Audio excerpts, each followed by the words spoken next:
how can you fix this problem on your Bolt app? So all you have to do, so you just click here on settings here. So when you click here on settings, it's going to take you to this list or settings list here. So it's going to show for you like this here. Then all you have to do, so you just go down here, you keep going down, then you click here on apps.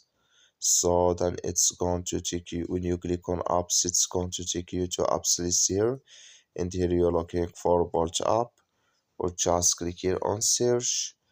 So then here add Bolt app, it's going to show for you like this here, click on it.